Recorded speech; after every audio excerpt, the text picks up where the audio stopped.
So tiny Dot finds herself in this magical, magnified world, and she kind of wakes up and suddenly hears this encroaching kind of wave of destruction which rolls into the screen, and we see that effectively the background is actually unraveling, and she's kind of running away from her world as it's destroyed.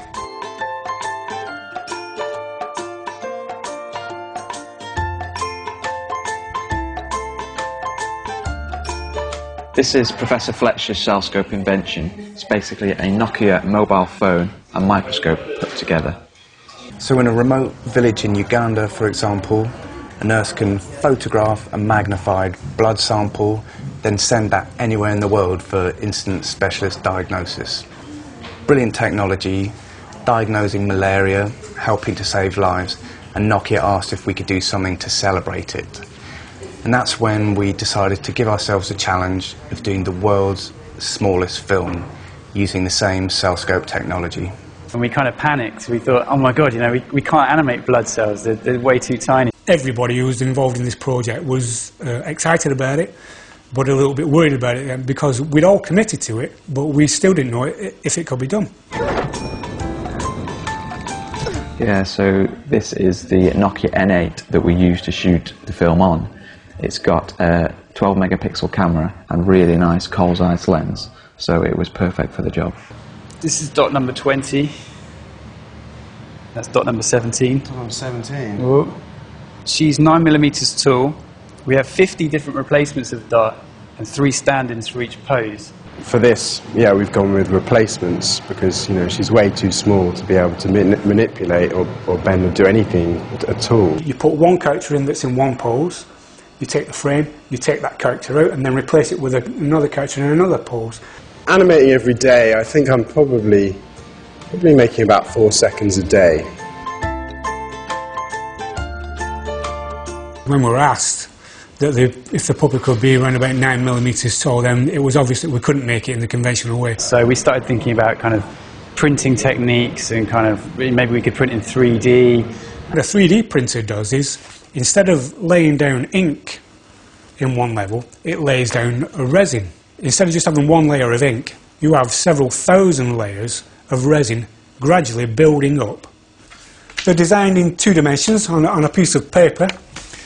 Then we give those 2D designs to the 3D modeler, and then they come back from the 3D printers like this. Then when we've got the puppet off the rigging that supports it, we stick them onto some very fine wire, and then set about painting Dot. What I have to do is stop talking and stop breathing for a couple of seconds. I mean, the scale we're working at, we're really kind of just within the realms of possibility, really. You can't actually print any smaller than this without the head's not forming or the wrist's not forming. And we rigged her hair as well, so we get a kind of sense of momentum as she runs along. It's been a foot that's come off. We've lost a head. A head, yeah, quite early on, an arm. For this film we had to build our own CellScope to fit the Nokia N8, and it was built by our engineer Lou.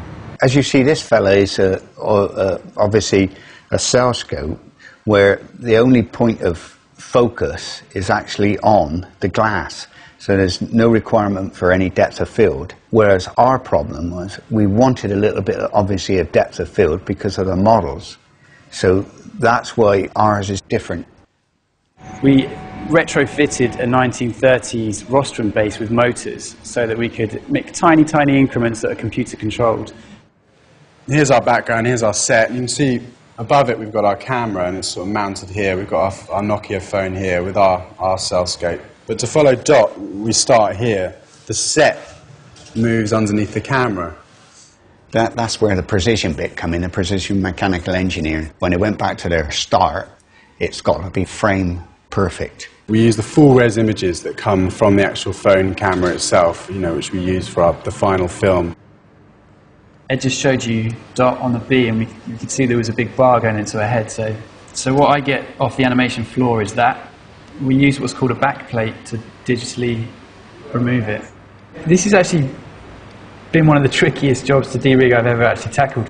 I think we've just hit 1,000 frames, and Dot's here.